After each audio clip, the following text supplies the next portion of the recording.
G'day, mates. Welcome to Aussie Weather Reports. Today, it appears to be raining garden gnomes all over the place, except for Sydney for some reason. I don't know. But yes, currently it is raining garden gnomes. One man currently has even been stabbed in the back. He was very unlucky. But remember, the same thing could still happen to you. So remember, unless you live in Sydney, stay inside. Because gnomes are butts. And today in the weather is 420 degrees due to insane global warming. In other news, New Zealand is being invaded by aliens from Neptune that are intent on freezing the country because they are angry about the destruction of the Great Coral Reef. So it will be negative 25 degrees in New Zealand.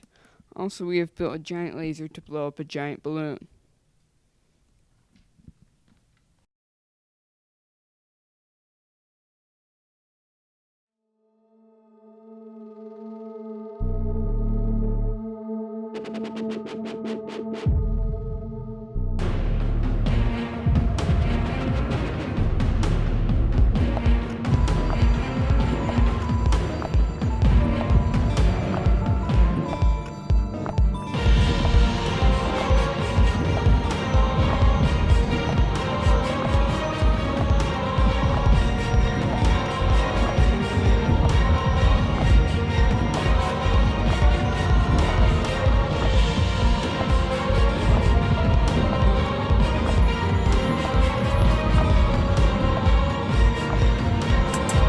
Hello and welcome to the early morning show. I'm here with Grace, and she's going to be talking to us about some unknown Disney movies. So, what are they? Well, I have three here to talk to you about today. The top three. So number 3 is The Hunchback of Notre Dame, which in its entirety is probably one of Disney's best movies, which makes it a shame that most people have heard of this but they haven't watched it. So reasons for that are that the comic relief, the gargoyles, Victor, Hugo, and Laverne are always perfectly timed, whether it's with their songs or the pigeons that attack Laverne. I'm not even asking. There's also we have different looks in this because obviously the Hunchback is Quasimodo, the main character. He was born with deformities, and you don't see Disney characters, or at least many Disney characters, that look different than what is considered socially perfect or the social norm. So it's nice to see some diversity. We also have another main character, Esmeralda. She is just an amazing role model. She's an activist before activism exists. She's extremely kind. She's really smart, figuring out how to escape 10 guards in the middle of a very crowded area. And she's also very tough. Relating to her smartness, she picked up a candlestick and started fighting a guy who had a sword with it. She also is amazing in the way that she, the girl, saved the guy in this movie. When Phoebus, the third main character, was drowning or was about to drown, she jumped into the river and pulled him to safety. We also have another and finally final main reason that this is amazing is that it has an amazing soundtrack. I've listened to it a million times, and in my opinion, it is the best soundtrack Disney's ever made. And any person I've talked to agrees that it is a very good soundtrack, and even if you're not gonna watch the movie, the soundtrack is worth listening to. Number 2 on my list is Atlantis: The Lost Empire. Now, this movie, the main character is Milo, and he is described as a, quote, scrawny linguist. So he's not your typical tough, macho, male main character. He is scrawny, he's really thin, which you don't see Disney males as being. He also has glasses, and you don't see male characters having glasses. You also see that his job, a linguist, is not common, and he's also a complete dork, which again, you don't see any Disney characters being dorks. And it's fun to see that because, there are a lot of people who are like that in real life. They're kind of outcasts, they're weird, they obsess about their stuff that they like, and that makes them a dork. And, we see a character like this. We also have Kita, who is the princess in this movie, and she is amazing just because she's really tough, and she defends herself when she was being attacked, taking out 3 people at once, which is pretty amazing for Disney females. We don't see Disney females being tough, and this movie has strong females in general. Audrey, she's a mechanic, and she's only a teenager, she's young, so she's tough. You don't see girls in, male-dominated positions.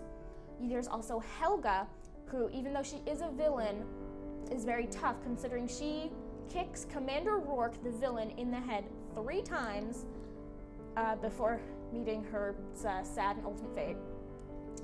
So you don't see girls being tough in movies.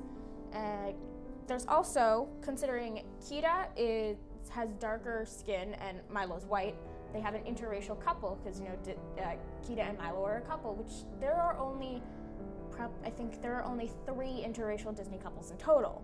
So we need to see more of this, and this is an interracial couple, and they're adorable together. And number 1 is Treasure Planet, which that's a great movie for so many reasons. The first is that it has a very relatable song. The one song with vocals is because it's very relatable. It talks about, being an outcast, not being existent to some people, that you're not what somebody expects you to be, and you can't be that. Then finding somebody who, you can be, you can be what that person expects you to be, and it's finding your own crowd and finding the people you should be with. The main character, Jim Hawkins, is a real character, a real person, because he is not loaded with responsibilities and is not destined to be a hero like you see the classic male or female protagonist being. He's a regular kid. He goes to school. He misbehaves a lot. He's not that's his his challenge is that he misbehaves. He's failing in school, as his mother comments. So it's not anything about that this is a big burden he has to carry and he can't be a normal kid because of the burden. He is a normal kid, which you don't see many characters being. We also have Morph, the adorable sidekick. It's a little pink thing that can shapeshift into very small objects. Adorable, a very useful sidekick, and just any scene is like, oh, he's so adorable and squishy, and you just want to cuddle Morph. He also is very useful, distracting a villain by turning into a pie and slamming that pie into the villain's face. We also have Captain Amelia. One of the 2 female leads in this she's a great role model. She's 35 years old, and 15 years earlier, she graduated an academy and became a captain. She's awesome at piloting her ship. She can command tons of men at the same time and demand respect, and she earns that respect. If the crew was in pirates, unwittingly we're pirates, but she's like that, and she's just a great role model because you don't see girls being in high positions or positions that are male dominated, like being a ship captain. We also have a family situation that we don't see in Disney movies. So in most Disney movies, the mother is dead, or both parents are dead. Because Walt Disney may be unknown, but Walt Disney did not like his mother. He had mother problems, so he didn't want to see mothers in this. But since this was made after Walt Disney died, we can get more into mothers. So Jim's mother raised him as a single parent because when Jim was very young, his father just left. His father's not dead, his father left, and it's the boy being raised by his mother. And she is an amazing parent, the best Disney parent I've ever seen, that she acts like a real parent. She punishes a kid, she's like, you are not going into this very dangerous situation, because she wants to keep him safe, and she does a very good job of raising him. She cares about his grades, she cares about how he's doing, and even when he's in trouble, she still loves him, she still tries to take care of him. So, yes, those are the reasons that these 3 Disney movies, why we should know these 3 Disney movies, because they give great examples, and overall they are very good movies. Well, those sound very interesting. I'm gonna have to check them out.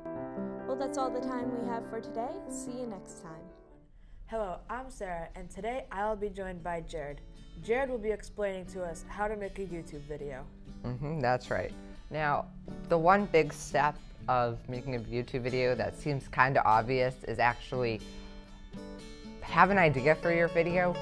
Don't just YOLO it, because trust me, I've tried YOLOing it and it doesn't look good. Make sure you have an idea, a good firm idea.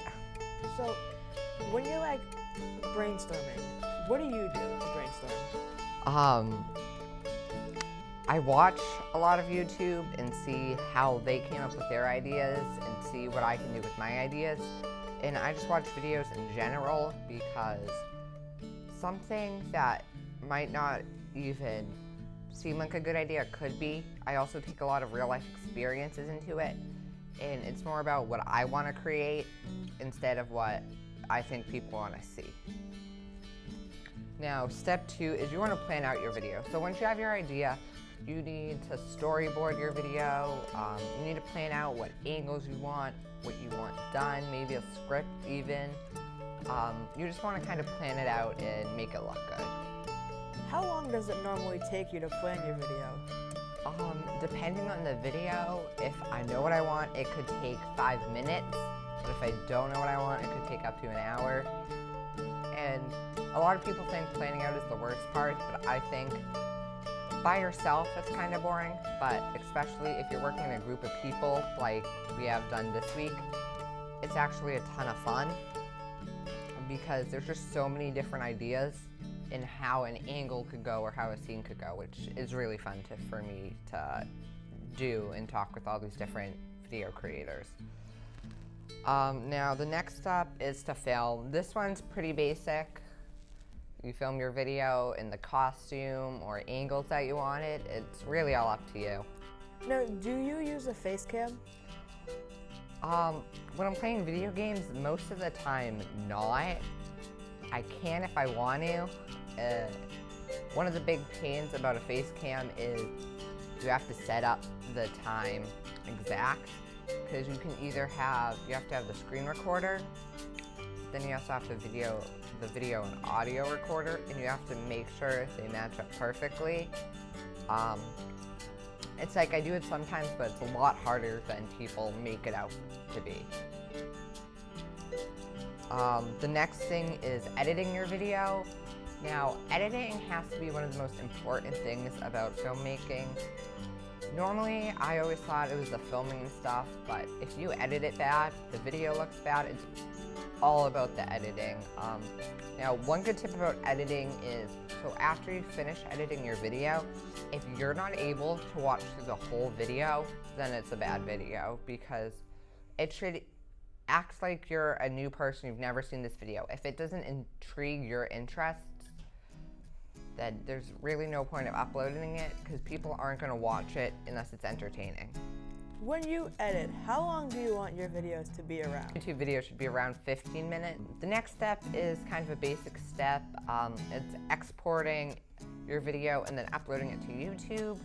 Some good tips for this is think of a creative title for your video. Do you recommend a longer or a shorter title? Depending on the topic, shorter titles I think are going to catch my attention more because they're shorter to read, faster. But that's just me personally. Everyone has a different preference. Like you want to find out more? And then the last step is to repeat, make more videos. A good way to become more popular and stuff on YouTube is to just flood it with content, because you might not be the most famous person, but as long as you enjoy doing it and you have fun making YouTube videos, it's all worth it. And well, I'm done with all my steps. Well, thanks for watching, everybody. Thanks for having me.